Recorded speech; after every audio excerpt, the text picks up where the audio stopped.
Oke,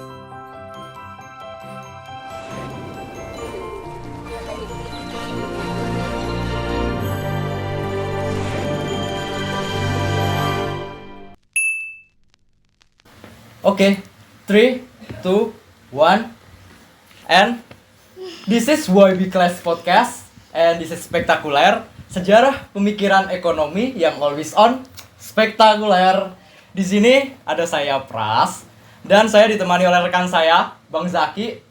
Di sini bakal menjelaskan tentang ngebahas bincang-bincang kupas-kulas tuntas mengenai sosialisme, pramarxisme, dan Marxisme tentunya. Tapi before we want to tell this, saya bakal ingetin buat kalian juga, jangan lupa like, comment, and subscribe di bawah. Buat kalian nanti setelah dengerin podcast kita ini, kalian bisa buat saran, kritik, dan apa yang kalian bakal tanyain lagi, kalian boleh tanyain di bawah. Terus jangan nggak lupa juga, saya dan Bang Zaki serta teman-teman mengingatkan buat kalian bisa tonton video sebelum kita di Mazhab Ekonomi Klasik, di sebelum kita pembahasan ini di video sebelumnya, buat kalian lebih paham lagi sebelum kalian tahu tentang sosialisme, pramarxisme, dan marxisme ini. So, kita kedatangan tamu kali ini, Bang Zaki. Kita 3 guest star ini, kita untuk menemani bincang-bincang kita pada siang hari ini. And I want to introduce to you, at first ada si Halimatu Syadia. Terus guest star kedua kita ada Sabina Nurum Dapa. Dan guest star terakhir kali kayaknya nih Bang Zaki, wajahnya nggak asing dan nggak bukan, kita udah kenal. Dia bukan artis tapi namanya mirip artis ini. Penyanyi. Penyanyi ya. Oke. Ada Indah Pratiwi, bukan Indah Dewi Pertiwi. Oke. Terus langsung aja dan waste the time buat kita bincang-bincang nih Bang Zaki. Yeah. Soal sosialisme ini, pertama-tama saya bakal tanya ke Halimah nih. Sosialisme yang setelah Halimah mungkin tahu, searching dan lain sebagainya, apa sih secara singkat sosialisme ini? Dan kalau boleh dijelaskan panjang lebar itu, kali tinggi kali volume mungkin. Jadi seperti apa sih sosialisme ini sebenarnya tuh apa gitu Bang Zaki? Bang Zaki penasaran juga gak nih? Oh iya, sebelumnya nih untuk dari materi-materi yang kami sampaikan juga di mana ini kan membahas sosialis ya. Sosialis dan juga sosial itu pada umumnya emang bersangkutan sama hubungan manusia sama orang banyak ya. Banyak. Makanya dari itu nanti ke depannya kita akan membahas tentang sosialisme. Dan menurut Kak Indu sendiri gimana? Halimah untuk sosialis itu. Kalau secara sempitnya ya, menolong orang yang tidak beruntung dan tertindas. Kalau luasnya tuh bentuk perekonomian yang pemerintahnya di mana dapat dipercaya masyarakatnya untuk mengelola. Jadi pengertian sosialisme menurut John Stuart Mill menyebut dirinya sosialis karena menolong orang yang tidak beruntung. Sosialisme itu semua sumber produksi kecuali labor adalah milik pemerintah dan menghilangkan milik swasta. Nah jadi sebelum sosialisme dunia barat ini maupun kapitalisme, tokoh pemikir Robert Malthus, David Ricardo, J.S. Mill semua dimotori oleh Adam Smith yang bergabung di mazhab Malik. Lalu dalam prakteknya ini kaum bangsawan ini menguasai negara. Di mana negara ini dijadikan alat untuk memenuhi kebutuhannya. Lalu kepemilikan modal membuat kaum bangsawan ini bertindak semaunya. Hal ini membuat atau memicunya pertentangan dari kaum buruh yang hidupnya semakin tertindas. Nah, berawal dari pertentangan ini, muncullah tuh pemikiran-pemikiran baru yang lebih berorientasi pada kesejahteraan masyarakat berdasar keadilan dalam perekonomian. Nah, terus, jadi tapi tahu nggak sih sebelumnya kan kayak Adam Smith, terus itu kan merupakan sejarah pemikiran dari yang mempengaruhi dari sosialisme ini ya. Akan tetapi dia juga selain dari sosial juga termasuk dari bagian pemikiran ekonomi juga. Makanya dari hal tersebut Adam Smith itu menjadi pelopor gitu. Tapi sebagian itu memang ada yang tidak setuju atau sependapat. Dari situlah mereka itu Jadi sampailah di sosialisme ini ya. Sampai ada beberapa tokoh-tokoh yang dari ajarannya dia ini mempengaruhi mereka juga gitu ya. Mempengaruhi. Terus kalau dari setelah kamu jelasin tentang sebenarnya secara sempit kan ini tentang tolong menolong ini ya, mesejahterakan keadilan ini sebenarnya tujuannya dari sosialisme ini.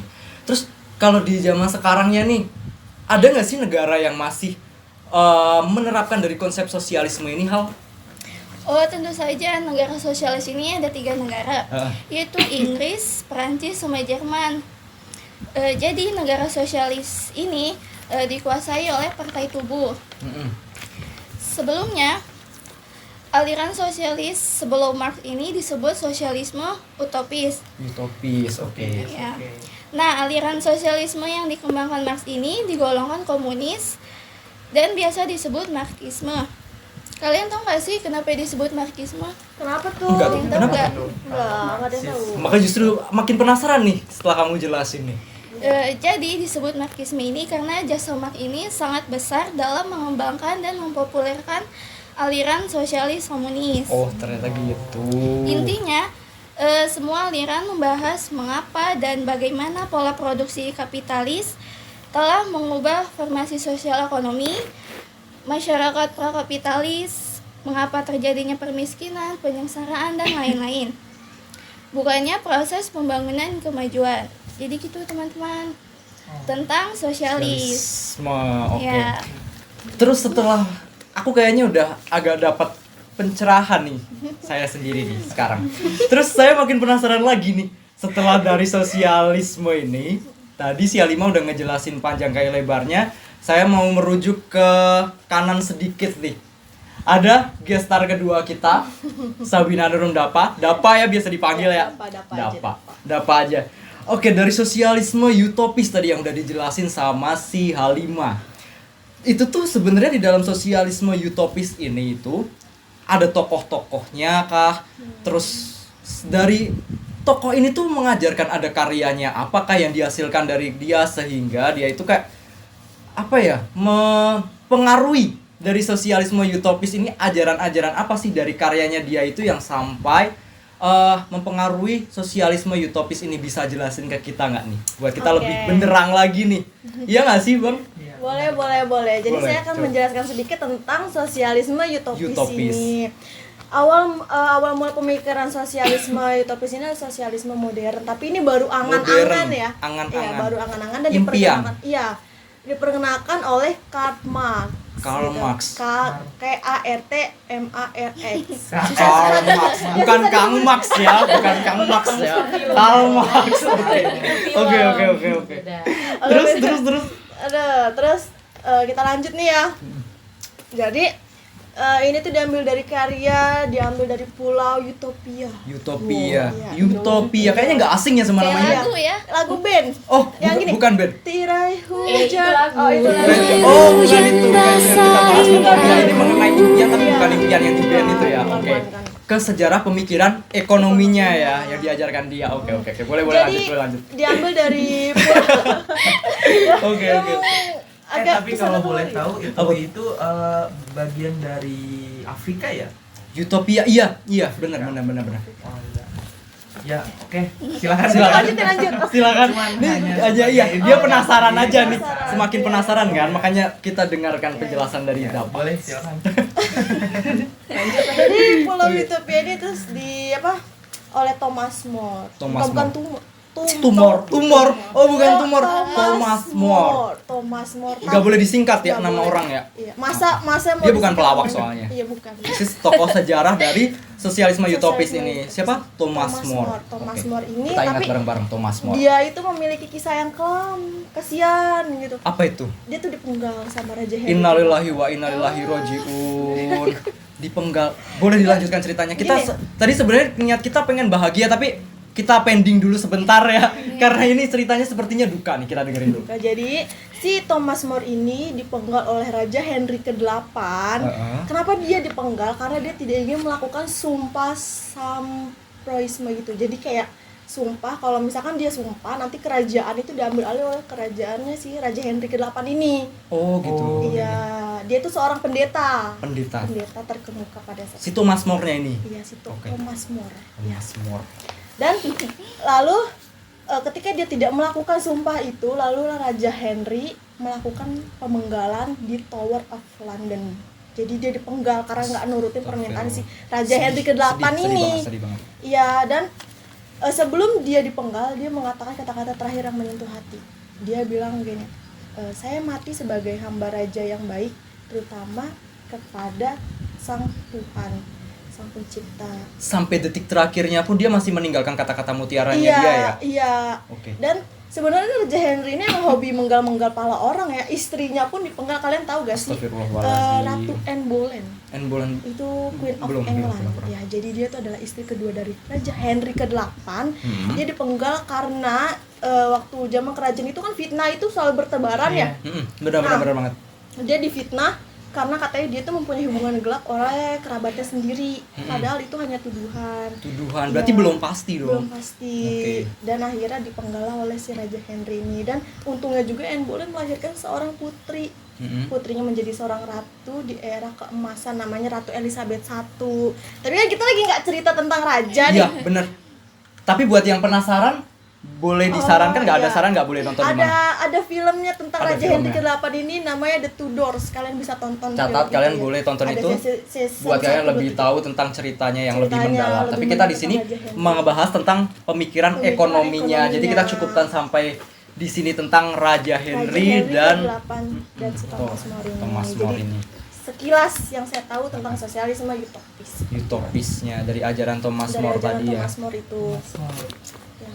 Terus setelah tadi Halima bilang, kan ini nggak cuma apa ya Bang Zaki, sosialisme utopis aja, dia masih dibagi lagi, ada dua nih, ada sosialisme komunitas bersama. Oke, di komunitas bersama nih Bang Zaki pasti penasaran juga nih, apa aja sih yang ada di dalamnya itu, bakal ngajarin tentang apa aja. Bahkan kayak tadi di sosialisme utopis ya, pastinya kan ada tokohnya, ada karya-karya the best of the bestnya dari si tokoh-tokoh ini. Terus ajaran apa dan aliran apa sih yang bakal mempengaruhi jadi di dalam sosialisme komunitas bersama ini? Boleh dijelaskan juga nggak? Kayaknya dapat sudah memendam. Bakal penasaran juga ke kita buat sharing ke kita nih tentang sosialisme komunitas bersama nih. Jadi saya menjelaskan singkat saja ya, bahwa sosialisme komunitas bersama ini merealisasikan sosialisme utopis menjadi nyata. Oh, berarti dari Jadi direalisasikan angan-angan dari tadi angan-angan menjadi nyata. impiannya direalisasikan menjadi kenyataan, Menjadi gitu ya. kenyataan. Oke. Kemudian ada iklan, ada donat. Oke, maaf ya, kita ada donat lewat itu sebagai selingan kita. Iklan. Iklannya. Oke. Terus tokoh-tokohnya tadi kita lanjut lagi nih ya. Tokohnya itu ada 3 tokoh. Tiga tokoh, gak cuma satu nggak nih. Cuma satu. Gak aja. cuma satu Ada kayak 3. sosialisme utopis. Iya, betul. Makin panjang nih obrolan kita ya. Panjang banget. Oke, Oke. kita lanjut. Jadi yang pertama itu ada Robert Owen. Robert Owen. Robert Oke. Owen. Siapa tuh Robert Owen? Robert Owen ini adalah bapak koperasi dunia. Bapak Koperasi Dunia. Iya, bapak. Oh, berarti kalau di Indonesia ada Muhammad Hatta sebagai Bapak Koperasi Indonesia, ini ada Bapak Koperasi Dunianya, Iya, Robert Robert Owen. Owen. Oke. Makin penasaran nih aku. Ayo boleh, kita boleh. simak. Kita menceritakan sedikit tentang kehidupannya Robert Owen Oke. ya. Jadi si Robert Owen sebelum dia menjadi Bapak Koperasi Dunia, dia itu dulunya hanya seperti kayak kita nih, biasa-biasa aja. Biasa aja dalam artian Iya. karyawan biasa. Karyawan buruh. biasa. Karyawan biasa buruh. Kemudian dia bekerja terus-terusan, tapi dia kasihan banget. Jam kerjanya itu dari jam 8 pagi sampai jam 2 pagi. Bayangin aja tuh terus dia kerja. Jam 8 pagi sampai jam 2 pagi, lebih dari 12 jam. Iya. Luar biasa sih. Kerja rodi ya. Iya, Kerja makanya- rodi ya. makanya itu, dan bayarannya Tapi pun juga kebayang gak sih kalau misalkan nih kita bekerja sesuai dengan jam tapi dengan pendapatan yang lumayan, itu sih Ada memang Iya, upah itu tambahannya lebih mungkin masih enak. bisa kita hitung-hitungan ya. Ini Makanya. dia ada upah tambahan lagi lemburannya nggak? Nggak ada. Nggak ada sama sekali. Berarti setelah kalau kita hitung dari yang sekarang nih kita, setelah jam 8 kerja normal, sisanya itu nggak dibayar dong? Loyalitas. Loyalitas. Oh banyak banget. Sedih ya, sedih. Ngerasain banget sih bekerja 12 jam. Oke, kita lanjut ceritanya nih tentang si Robert Jadi Owen. malah adu nasib ya. Iya, kalau kita cerita tentang kita malah jadi adu nasib nih kayaknya. Nggak ada habisnya kalau ada nasib.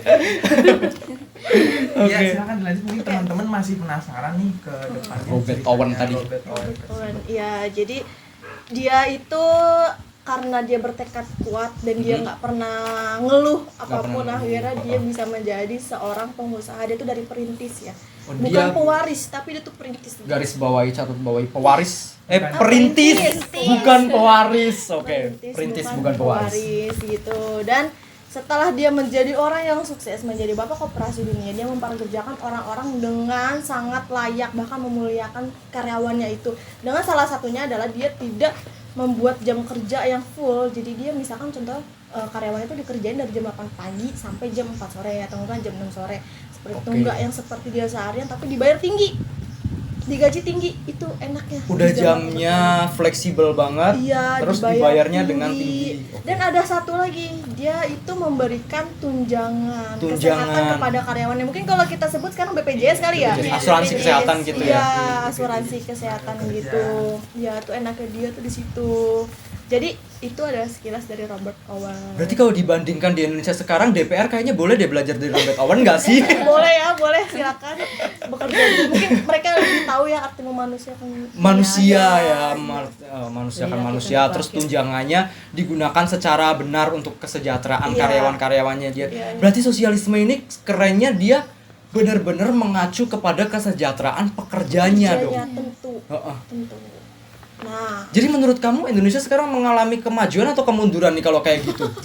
mundur sih kayaknya ya. Kayaknya mundur ya. Masa Kita maju orang secara zaman- teknologi tapi mundur secara Pemikiran. SDM, sumber daya manusianya ya. Iya, benar. Karena di zaman dulu aja mereka sudah mempunyai pikiran untuk mensejahterakan para bawahannya. Kan kalau zaman sekarang beda ya, harus Bener. didorong orang dulu baru, atau enggak dibuat hukum tertulis ini nih baru mau memuliakan pekerjaannya. Memanusiakan manusia lainnya ya. Kadang ada yang sampai dia kerja lembur pun ya udah nggak dibayar, Nggak dibayar, begitu aja. iya. Jadi iya benar. Ya udah Loyalitas nggak dianggap sama sekali ya Nggak loyalitas sama gitu. sekali.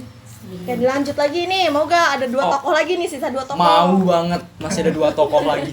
Boleh. Boleh. Tapi sebelum itu saya aus lagi. Oh iya, boleh, kita silakan minum. ya diminum untuk para bintang tamu kita hari ini. Jangan sampai Spesial. kalian ya spesial. Jangan sampai haus ya Bang Sake. Boleh cobain ya?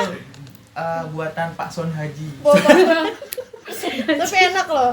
Bisa jus ini yang kayak dari jus Utopia gitu. Karena dia bakal menjelaskan tentang 2 tokoh lagi sejarah panjangnya ini di komunitas Saya udah sosialisme setengah. komunitas bersama ini ya.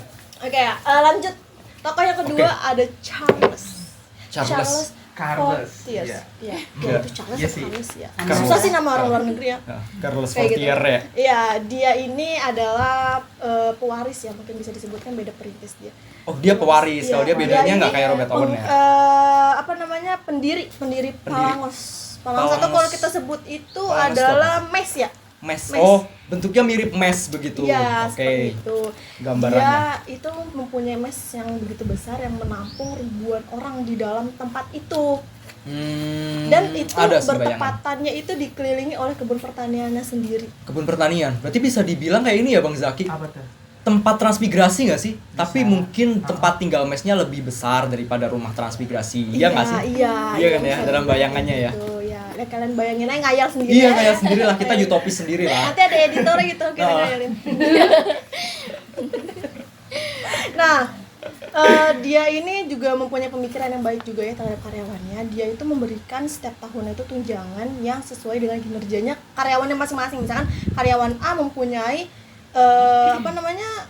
Kemampuannya kemampuan dia. yang lebih dibayar Kemampuan lebih. atau keahlian. Iya, Keahliannya. keahlian yang lebih dibayar sesuai dengan keahliannya. Tapi kalau misalkan keahlian yang standar ya dibayar dengan standar. Berarti Seperti sesuai itu. kapasitas Sesuai dia. kapasitas, iya, kapasitas masing-masing dari karyawan itunya. Si Charlesnya ini. Jadi adil banget ya dia? Adil banget, Adil. bener adil. Itu sekian dari ceritanya si Charles. Terus kita Iya. lanjut geser ke Louis. Louis. Siapa nih Louis Vuitton kah? Bukan, Brand, itu itu brand. Beda. Louis siapa nih? Louis Blonch. Louis B L O N C. Blonch. Bukan Beyonce, bukan. Bukan biasa. Oke, jangan pedi nih. Oke, kita fokus lagi nih kita ke Louis Blanche nih. Apa tuh? Louis Blonch ini adalah penggagas koperasi. Itu dia hampir sama kayak Robert Penggagas. Owen ya. Ya kan? Iya, kalau Robert Owen ini adalah bapak koperasi dunia. Tapi kalau misalkan si Louis ini adalah penggagas koperasi. Penggagasnya. Iya. Berarti dia tetap meneruskan konsep dari Robert Owen ini koperasinya ini ya. Iya. Direalisasikan di Iya, lebih lanjutnya lagi sama Louis Blanche. Louis Oke. Blonch ini. Dan Gimana dia ini juga sama yang mempunyai pemikiran yang baik juga kepada karyawannya. Jadi setiap karyawannya yang mempunyai lebih keahlian dari dia dipersilakan membuat perusahaan sendiri sama Wow. dia. Jadi saya keselak nih. Disuruh buat perusahaan sendiri sama dia. Jadi kayak udah silakan kalau Anda mempunyai keahlian silakan Anda buat sendiri. Dipersilahkan untuk mensukseskan dan mensejahterakan dirinya sendiri setelah dia merasa dia cukup gitu maksudnya. Iya, Oke. tapi ada kegagalan juga yang terjadi, Apa adanya tuh? oposisi dan persaingan juga. Oh jadi tetap konsepnya dia gagal juga. Konsepnya nggak gagal, Konsepnya cuma nggak gagal. usahanya dianya yang gagal ya. Iya. Tapi kayaknya koperasi sampai sekarang masih ada deh. Iya nggak sih? masih banyak bahkan Jadi konsepnya banyak dia banget. masih dong sampai sekarang. Masih. Kalau kalian tahu kan dulu itu mungkin zaman dulu koperasi hanya satu tempat. Satu Karena tempat. koperasi bisa keliling. Keliling. Gimana tuh? Gimana tuh? Bukan dia sambil bawa-bawa gedung ya Iya, kelilingnya. iya. Dia kelilingnya tuh kayak sambil naik motor kayak koperasi keliling gitu. Enggak nyebut Untuk koperasi menawarkan untuk menawarkan Jasa. jasanya. Jasanya. Ya. Tapi di garis Pinjamannya bawahi dia. koperasi keliling ini memang mereka itu meminjamkan modal mereka untuk kita yang ingin berdagang, bukan untuk yang foya-foya belanja lah ke mall Shopee. ya. Tentunya itu tidak boleh. Jadi khusus kayak untuk biar iya. nasabah ini Usaha, sejahtera dengan dia meminjam dari koperasi keliling ini ya. Iya tentunya. Oke, paham, Salah paham. contohnya bisa Halimah nih, nggak punya modal kekurangan jualan, dia mau jual gorengan, tahu. bakwan.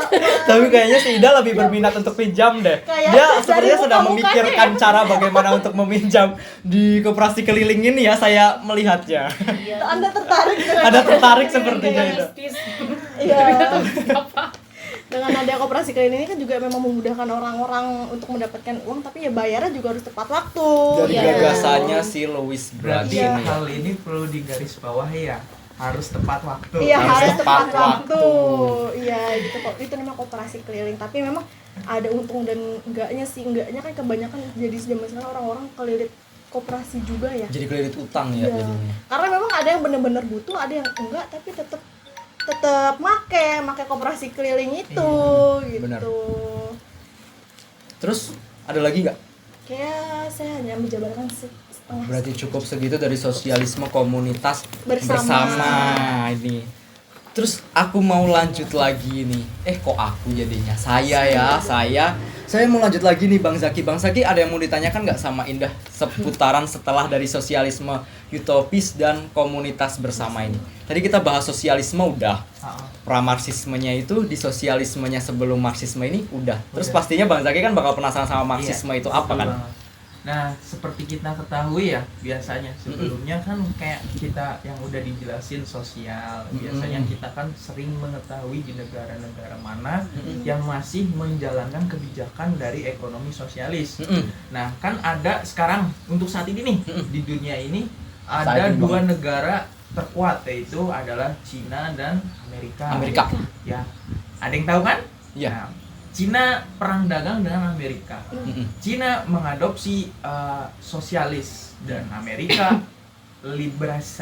Liberalis. Liberalis. Liberalis. Ya. Jadi makanya itu di Amerika khususnya dia tuh yang kaya akan semakin kaya dan yang miskin akan semakin miskin. Sedangkan di sosialis di Republik Rakyat Tiongkok di Cina tersebut dia menganut paham yang tadi Kak Halimah jelasin, yaitu sosialis yang dimananya misalkan saya punya sapi, dua nih Kak Pras, saya punya sapi dua. Kalau misalkan sapi cowok cewek punya anak, tetangganya harus dikasih seperti itu. Benar. Jadi mensejahterakan sesama dan sesamanya. program seperti itu biasanya negara-negara seperti Cina atau yang menganut sosialis itu diatur oleh negara seperti itu. Semua kebijakannya di negara nih. Kebijakannya diatur oleh negara dan demi kepentingan bersama. Bersama.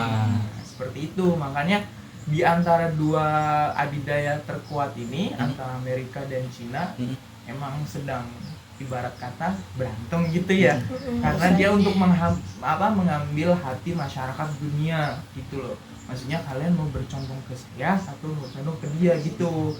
Jadi saling bersaing. Bener banget. Entah itu kualitas. Kita lihat smartphone aja deh, Apple lawan Android. Android anaknya ada banyak, ada Oppo, Xiaomi, ya kan? Bener banget. Nah, bener itu merupakan strategi dari Cina untuk yang tadi Kak Halimah Kak Dapa udah jelasin jelasin. ya, itu kan kayak enggaknya seperti operasi, iya harus buat oposisi baru ibaratnya. Ayo ini kita bikin perusahaan, saya udah sukses nih, kamu bikin perusahaan gitu ibaratnya seperti itu. Itu kan anak buah dari Xiaomi, ada Poco X5, ada banyak. Jadi dia tuh sangat membangun Kebersamaannya. Nah, itu yang kita tangkap hari ini dari sosialisme. Dan Dari sosialisme. selanjutnya apa tadi? Marxisme. Dari ajaran yang mereka tadi udah sebut-sebut, kayaknya tokohnya juga udah nggak asing, nanti Iya. bakal disebut juga sama Kak Indah nih kayaknya. Boleh. Kita penasaran sama Kak Indah. Boleh bisa dijelasin Kak Indah apa tuh sih? Indah Apa Pratiwi. namanya? Apa tuh? Seperti yang kita tahu, Karl Heinrich Marx atau bisa dibilang Marx ya. Karl Ya. Marx. Karl Marx pada tahun 1818 sampai 1883. Pandangan Marx dipengaruhi oleh filsafat dialektika Hegel. Tapi Marx sendiri menolak. Dia nolak nih. Nolak dia. nolak konsepnya idealismenya si itu Hegel. Ya. Nah, terus dan menggantinya dengan dia dialektika materialisme. Jadi dia punya pandangan sendiri nih Karl Marx Iya, dan ini itu buat tuh nolak bersifat dari itu. Itu ateisme atau anti agama. Anti agama. Iya. Dan di sini tuh ada perbedaan konsep Dialektikanya. Iya. Dari tadi dialektikanya Hegel sama dialektika materialismenya ini. Iya. Ada lewat itu ya, terletak jalur prosesnya. Alur prosesnya. Gimana tuh alur prosesnya tuh Kak Indah? Jadi dialektika Hegel itu sejarah proses terbentuknya itu lewat ide pemikiran mendorong terbentuknya sosial politik. Sosial politik. Ya. Oh, jadi sejarah perekonomian ini tuh ekonominya ini tetap ngaruh di politik juga ya ujung-ujungnya ya. Sama kayak Kak Halimah Dapa tadi yang udah Dan Dapa dijelasin. juga, iya. Benar sih, di politik juga. Nah, yang kedua ini tuh ada dialektika materialisme. Dan dialektika materialisme itu sejarah proses transformasi ekonomi yang mendorong terbentuknya pemikiran baru. Oh, pemikiran barunya lagi. Ya. Dan di sini Marx tuh menjelaskan 3 sisi konflik antar kelas ekonomi. Oh, dia dibagi lagi nih kelasnya nih Iya. sama si Marx ini. Ada 3. Sisi pertama itu para tuan tanah. Para tuan tanah. Ya, sisi keduanya itu kelas menengah. Kelas menengah. Dan sisi ketiganya itu kelas ekonomi baru. Ekonomi baru. Yaitu buruh industri, para kapitalis. Kayak kita banget ini. Para buruh ya. Iya. Tentunya ya. Kita banget nih guys. Kita berarti kelas ketiga ini ceritanya. Dan di sini Marx itu menjelaskan karya-karyanya nih ada 3. Dia punya 3 karya. Mm. Boleh banget dijelasin. Aku makin penasaran nih. Karya yang pertamanya itu The Economic and Philosophical Manuscript, yang artinya itu melalui kerja manusia mewujudkan bakat-bakat dirinya, mengenal dirinya sendiri. Jadi kayak harus nyari bakat dirinya nih gimana nih dia kamu mau nyarinya tuh di mana, atau nyanyi atau di apanya gitu loh, atau dia mencari jati dirinya itu di mana gitu, kemampuannya dia. Iya, karyanya itu tuh menceritakan tentang diri sendiri gitu. Nah, yang kedua ini ada The Manifesto of the Communist Party. Yes. Okay. Apa tuh isinya? Udah Siap. komunis nih, aku jadi makin penasaran nih. Saya makin penasaran. Di sini tuh aku kan menjelaskan kayak setiap produksi didasarkan adanya kelas penguasa dan kelas pekerja. Bukan berdasarkan kesengsaraan. Berarti sebenarnya Kesanggupan, komunis itu dalam tanda maaf, kutip maaf, nggak selalu ini ya. Orang Kesanggupan. mikirnya negatif ya. Kalau di Indonesia memang sengaja kita nggak boleh untuk mengulik komunis ini Iya. secara mendalam karena itu bisa menimbulkan perpecahan ya. Iya. Tapi kita di sisi positifnya nih Bang Zaki, kita bisa lihat dari yang sudah dari komunis ini Cina lah. Iya. Dia sebegitu tadi Bang Zaki udah bilang kan, Iya. Cina dan Dan Amerika. Amerika. Cina sebegitu majunya dengan paham komunisnya dia, always on. Kita tahu secara produk elektronik made in China, made in China. Iya, Berarti Iya, boleh bener. dengan paham komunis ini bisa membantu kemajuan suatu negara sampai semaju itu juga ya. Iya, bisa dibilang itu. Bisa dibilang gitu. Nah, yang ketiga ini ada Das Kapital. Das Kapital. Yes. Pernah denger dan kayaknya ini memang sering banget dibahas di Karl Marx-nya ini deh. Apa tuh? Nah, dari di Das Kapital ini tuh Das Kapital. mengenai nilai lebih dan kehancuran otomatisasi sistem kapitalis. Sistem Ya, kapitalis. tenaga lebih tak dibayar menjadi keuntungan kapitalis. Oh, berarti semuanya ini dari misalnya kita kelebihan kerja, Tapi itu nggak gaji dibayar. kita tidak dibayar, tapi untuk para kapitalis ini diambil Ya. keuntungannya. Itu dijelaskan semuanya di Das Kapital ya. Oke. Jadi jatuhnya seperti eksploitasi. Eksploitasi nggak sih? Iya. Eksploitasi tenaga kerja gitu ya. Iya, benar. Itu yang membuat pengangguran bertambah, inflasi membumbung, produksi tak terjual. Bener ya. Sistem kapitalis menghancurkan dirinya sendiri yang menjadi penyebab munculnya masyarakat tanpa kelas. Muncullah sosialisme yang dicetuskan oleh Karl Marx. Dan itu disebutnya Marxisme ini ya. Iya. Oke. Berarti sebenarnya Marxisme ini memang sengaja diambil dari nama Karl Marx ini karena memang sebegitu karya dia, ajaran Iya, dia, terus ajaran dari dia aliran juga. dianya sebegitu mempengaruhi sistem konsep ini gitu ya. Jadi Marxisme. Oke. Ya, betul. Paham banget nih. Dari sini tuh ada teori nilai lebih dan pemerasan kaum proletar. Ada teorinya nih. Eh, Gimana iya. tuh? Apa tuh? Jadi Kayaknya apa tuh si yang lima udah sedikit penasaran nih apa sih teorinya sampai ada teorinya segala. Wiji. Apa tuh? Apa tuh? Teorinya itu WJWI atau kayak barang yang dijual untuk mendapatkan uang Mm-mm. melalui alat produksi lainnya. Tapi Barang ini. iya. Barang dijadikan uang, habis itu dijadikan Barang barang lagi. lainnya, iya. Berarti dia makin kapitalis dong ini. Iya. Makin merujuk ke kapitalis ya. Betul. Setelah dari barang ini berarti dia kan barang dijual eh, terus dia mendapatkan barang yang uang lebih untuk banyak. menambah alat-alat produksinya dia lagi ya. Menghasilkan barang lagi dijual lagi, beli alat produksi lagi. Oke, paham. Lalu di sini juga ada tahapan perkembangan masyarakat. Di sini ada 6. Yang pertama itu komunisme primitif atau suku. Yang kedua perbudakan. Yang ketiga feodalisme. Hah? Yang keempat kapitalisme. Dan yang kelima sosialisme. Dan yang keenam komunisme. Panjang banget ya. Komunisme bagi Marx Tahap-tahapannya hanya ya. bersifat sementara, tapi Pintusnya lagi. Masih ada lagi? Jadi di sini tuh ada labor saving teknologi atau teknologi hemat tenaga kerja.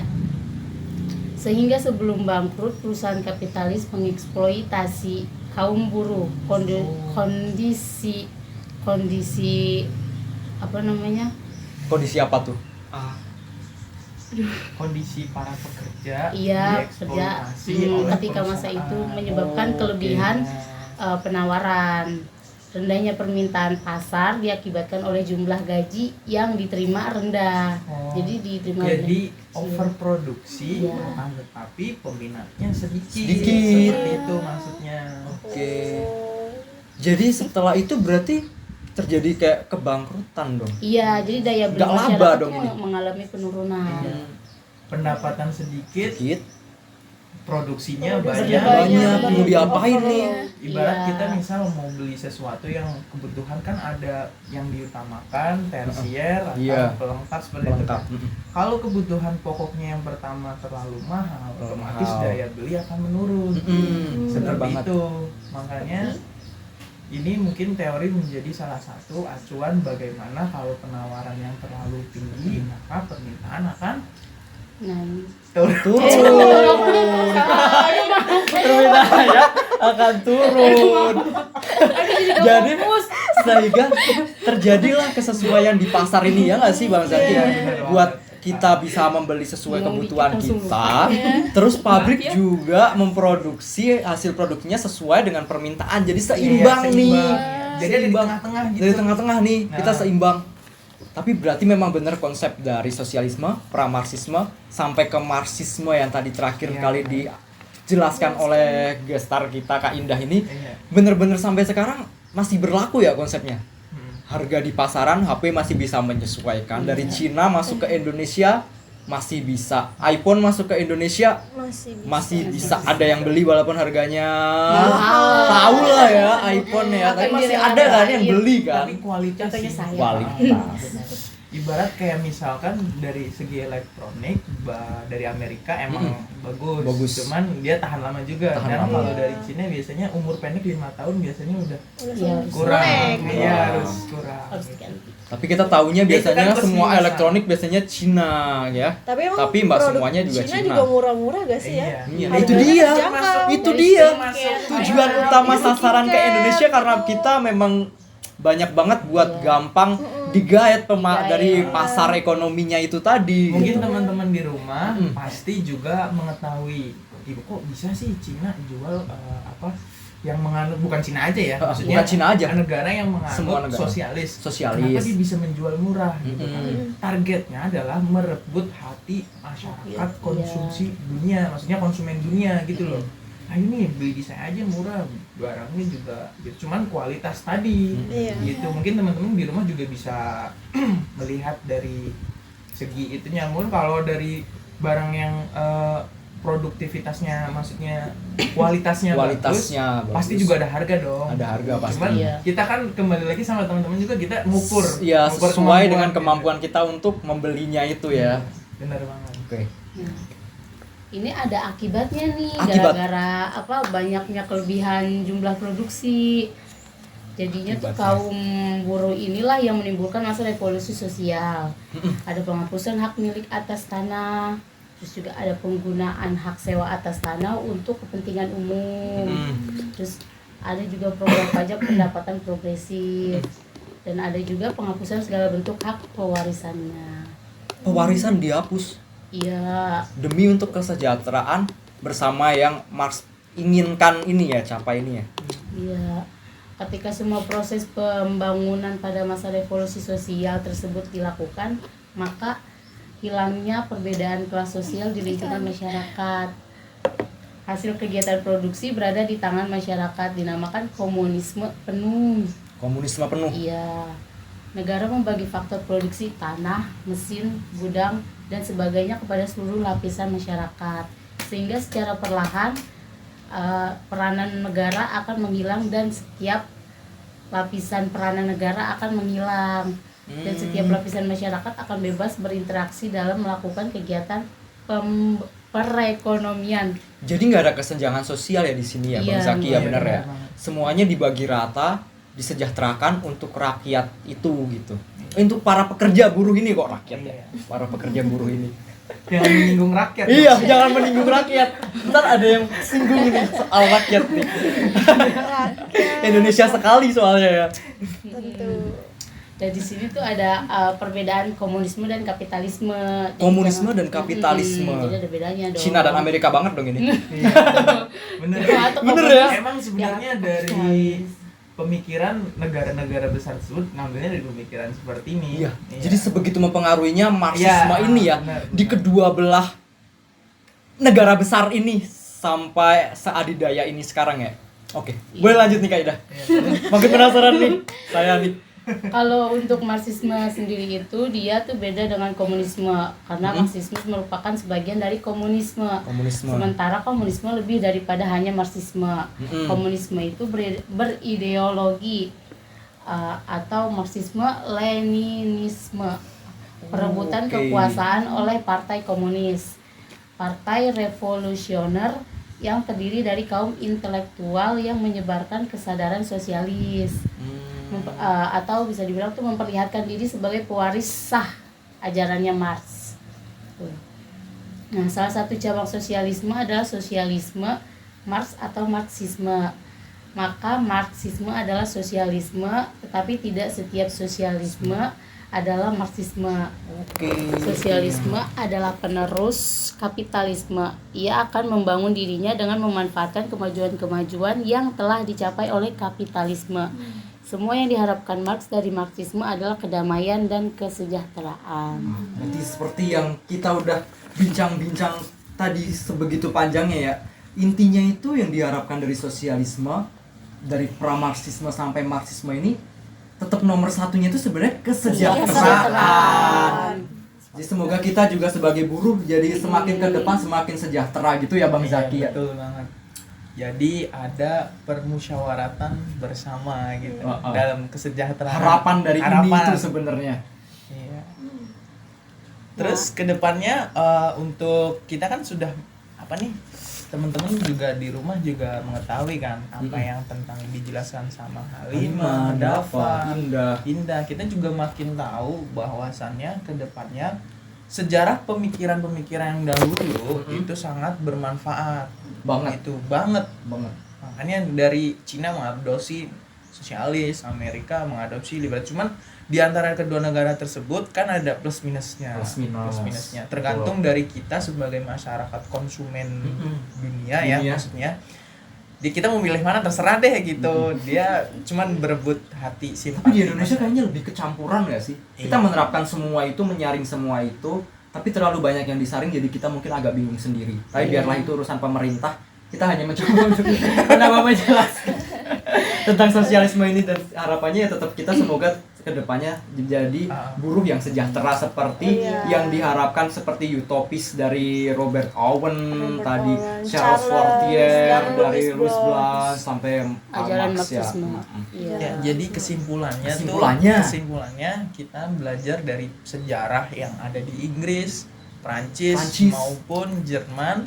Yang di Inggris yaitu di mana revolusi gereja besar-besaran dan di mana produksi senjata gitu kan. Jadi revolusi pertanian, penempatan mesin uap dan kekayaan dari koloni. Nah, kita kan mengetahui ya bahwa negara yang diakui bahasanya adalah bahasa Inggris, ya kan? Karena dia merupakan sejarah, maksudnya sejarah kelamnya. Padahal negara kecil, cuman dia memiliki pengaruh gitu. Makanya dia pengaruh yang besar.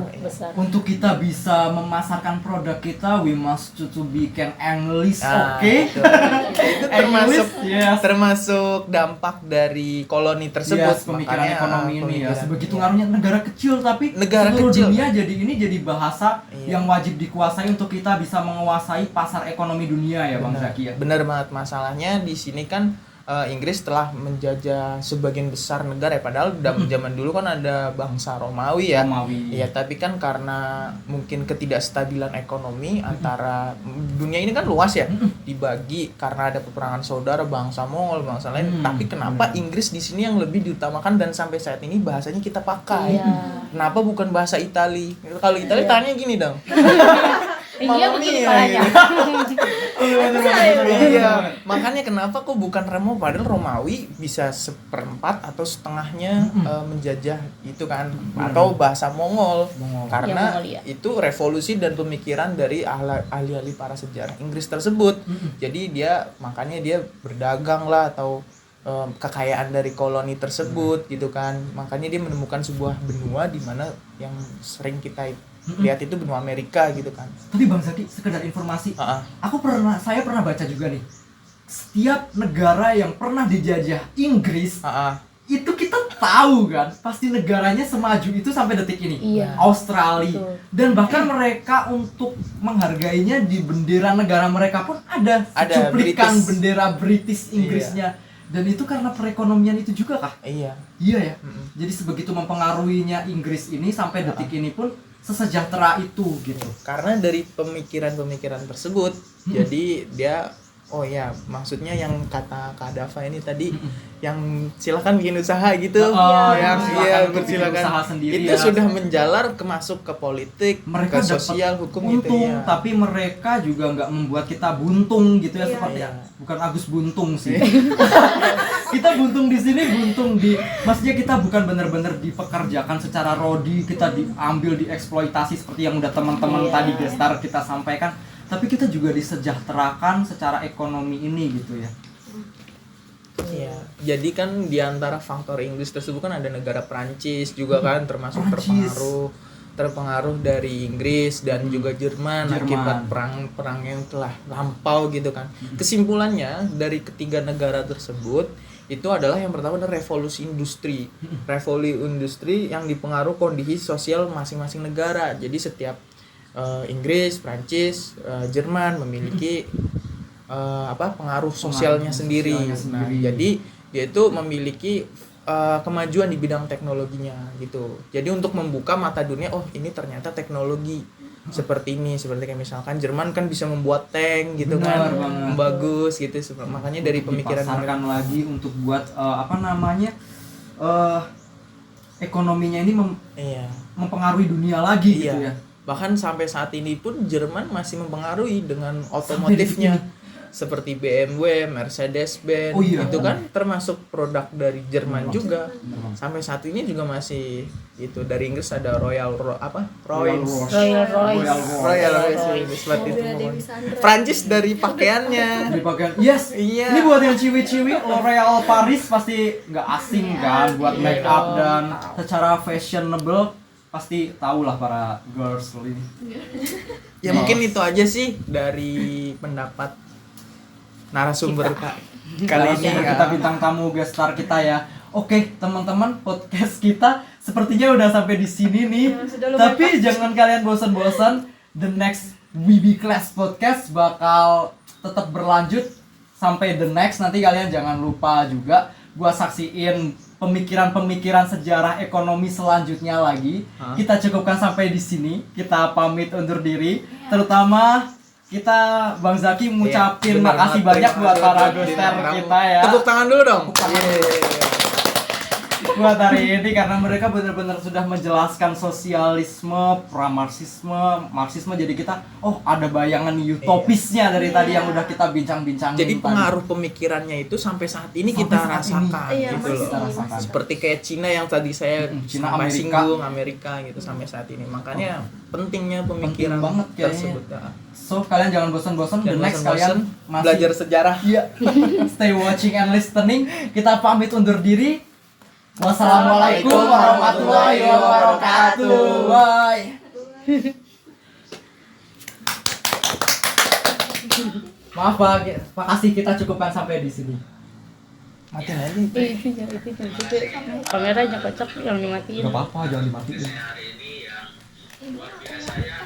Ini serasa kita benar-benar menyimak podcast karena hampir 1 jam kita menyimak. Iya, Bang.